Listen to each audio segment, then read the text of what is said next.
नमस्कार, आप देख रहे हैं द न्यूज और मैं रानी गुप्ता आपके साथ। आपको बता दें कि अरविंद केजरीवाल लगातार प्रधानमंत्री मोदी को लेकर के आपत्तिजनक टिप्पणी और उनका अपमान करते हुए नजर आ रहे हैं। इस बीच देखने को मिल रहा है कि तमाम आम आदमी पार्टी के लीडर्स और अरविंद केजरीवाल प्रधानमंत्री मोदी को सबसे बड़ा अनपढ़ बताते हुए नजर आ रहे हैं। इसी के साथ ही कोविड एरा में जिस तरीके से ताली और थाली वाली जो बात थी उसको लेकर के भी अफवाह फैलाते हुए नजर आ रहे हैं। अरविंद केजरीवाल ये दावा कर रहे हैं कि प्रधानमंत्री मोदी ने कोविड टाइम में थाली और ताली बजवाई थी और उनका कहना था कि इससे पैंडेमिक जो है वो दूर हो जाएगा, कोरोना भाग जाएगा। लेकिन अगर हकीकत तलाशे तो ये कुछ और ही था। ये दरअसल कोरोना वॉरियर्स को लेकर के उनके सम्मान में ताली और थाली बजाने के लिए प्रधानमंत्री द्वारा जनता से अपील की गई थी। इसी के साथ ही दूसरी ओर आम आदमी पार्टी के नेता नरेश बाल्यान को लेकर के भी लोग ट्रोल करना शुरू कर दिए हैं। दरअसल नरेश बाल्यान ने एक ट्वीट किया जिसमें वो ये कहते हैं कि हमें ऐसे मिनिस्टर्स की जरूरत है जो कि एजुकेशन को प्रमोट कर सके, लेकिन दुर्भाग्य की बात यह है कि हमारे देश का जो प्रधानमंत्री है वही अनपढ़ है। ऐसे में देश में भ्रष्टाचार फैल रहा है और देश को डिवाइड करने की कोशिश हो रही है। अब इस ट्वीट को लोग जो है वो ट्रोल कर रहे हैं और खुद नरेश बाल्यान से ये पूछ रहे हैं कि आपने ये जो ट्वीट किया है वो कैसे किया है, क्योंकि आप तो खुद 9वीं पास हैं, यानी कि आपने 10वीं तक की एजुकेशन तक नहीं की है, लेकिन आप इतने फर्राटेदार इंग्लिश के साथ ट्वीट कर रहे हैं कि आप यही ट्वीट लाइव आ करके वीडियो बना के बोल सकते हैं। इसी के साथ ही अरविंद केजरीवाल के कोविड एरा में जिस तरीके से उन्होंने दिल्ली की प्रशासन को संभाला था, दिल्ली के हालात को संभाला था, उस चीज को लेकर के भी सोशल मीडिया पर अलग ही बहस छिड़ चुकी है।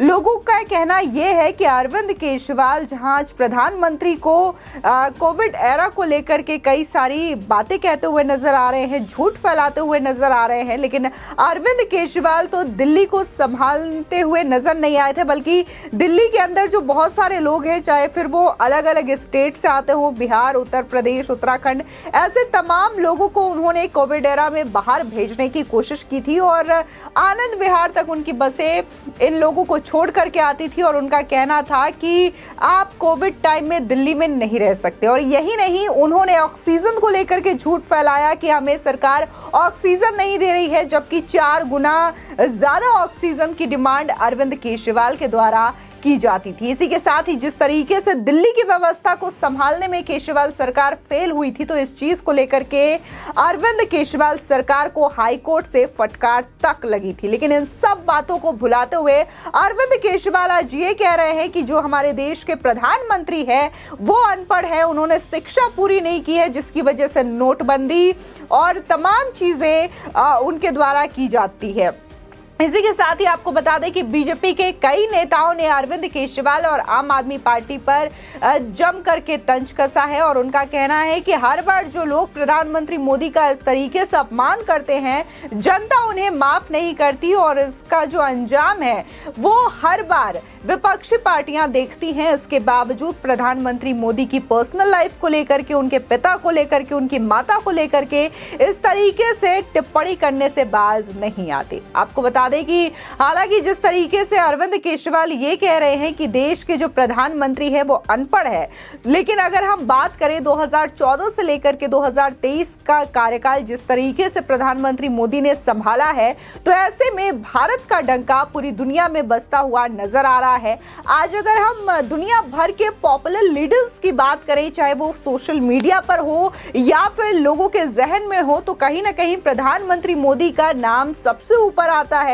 इसी के साथ ही एक लिस्ट जारी हुई थी, उसमें साफ देखा जा सकता था कि कैसे पुतिन और जो बाइडेन को छोड़ते हुए प्रधानमंत्री मोदी ने एक अलग अपनी पहचान दुनिया भर के तमाम नेताओं के बीच बनाई है। और कहीं ना कहीं हर सम्मेलन में देखने को मिलता है कि देश के प्रधानमंत्री मोदी को किस तरीके से दुनिया भर के नेताओं के द्वारा तवज्जो दी जाती है। लेकिन इसके बावजूद अरविंद केजरीवाल जो कि अपना झूठा प्रचार करते हुए नजर आते हैं, कहीं ना कहीं पैसे पैसे दे करके विज्ञापन छपवाते हुए नजर आते हैं, वो इस तरीके की टिप्पणी कर रहे हैं। बता दें कि बीजेपी के तमाम नेताओं ने अरविंद केजरीवाल की क्लास लगाई है। इसी के साथ ही आम आदमी पार्टी के द्वारा जो बार बार अनपढ़ शब्द का इस्तेमाल किया जा रहा है, इसको लेकर के करारा जवाब दिया है। राम सिंह बिदूड़ी का कहना है कि आसमान पर थूका अपने मुंह पर ही आकर गिरता है, कुछ तो शर्म करो केजरीवाल। जिस व्यक्तित्व का सारी दुनिया लोहा मान रही है और प्रशंसा करते नहीं थकती, उसके बारे में इस तरीके की बातें करने से आपकी घटिया मानसिकता का पता चलता है। इसी के साथ ही बीजेपी नेता परवेश सिंह साहिब ट्वीट कर लिखते हैं, IIT डिग्री प्राप्त अल्प ज्ञानी को ये तक नहीं पता कि थाली कोरोना भगाने के लिए नहीं, कोरोना वॉरियर्स की सराहना के लिए थी। मरीजों की ऑक्सीजन बेचकर ये भ्रष्टाचारी शराब नीति बना रहे थे और इससे शर्मनाक क्या होगा। जिस तरीके से कोरोना से देश को मोदी जी ने बचाया है, उसकी पूरी दुनिया सराहना करती है। इसी के साथ ही बीजेपी नेता कपिल मिश्रा बोलते हैं, कोरोना काल में जब केजरीवाल विदेशी वैक्सीन की दलाली कर रहे थे, तब मोदी जी देश में बनी वैक्सीन एक एक भारतीय तक पहुंचा रहे थे। जब केजरीवाल लाखों यूपी बिहार के लोगों को दिल्ली से भगा रहे थे, तब मोदी जी ये सुनिश्चित कर रहे थे कि कोई भूखा ना सोए। केजरीवाल ने कोरोना काल में गिद्ध की तरह व्यवहार किया था। कोरोना की दूसरी लहर में केजरीवाल और सिसोदिया दिल्ली में शराब के ठेके खोल रहे थे। साथ ही उन्होंने एक वीडियो भी रिलीज किया है जिसमें वो साफ तौर से ये कहते हुए सुनाई दे सकते हैं कि सिसोदिया के जेल जाने के बाद से केजरीवाल एक डरे हुए अपराधी की तरह व्यवहार कर रहे हैं। फ्रस्ट्रेटेड और निराश व्यक्ति की तरह भद्दी भाषा बोलने से आप नहीं बच पाओगे। मेरी सलाह है कि कुछ दिनों बाद तिहाड़ के डॉक्टर आपका समुचित इलाज करेंगे, तब तक किसी अच्छे डॉक्टर को दिखा लीजिए। इसी के साथ ही बीजेपी नेता हरीश खुराना लिखते हैं, जो व्यक्ति गुजरात चुनाव में लिख करके ये देता है कि गुजरात में आम आदमी पार्टी की सरकार बन रही है और अब ये कह रहे हैं कि हमारे 14% वोट आए हैं, जो बड़ी उपलब्धि है। अरविंद केजरीवाल इतना ओवर कॉन्फिडेंस कहां से लाते हो।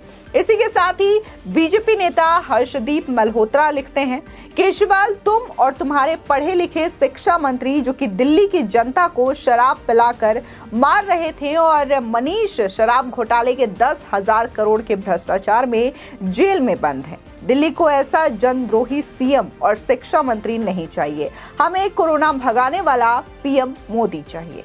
इसी के साथ ही हर्षवर्धन लिखते हैं, पीएम मोदी एकमात्र ऐसे जननेता है जिनके एक आह्वान पर पूरा देश एकजुट हो जाता है। आपकी परेशानी सिर्फ और सिर्फ यही है। अरविंद केजरीवाल राजनीति में इतना मत गिरिए कि कोविड के दौरान स्वयं की चिंता छोड़ और अपना कर्तव्य निभाने वाले योद्धाओं के सम्मान का ख्याल तक न रहे।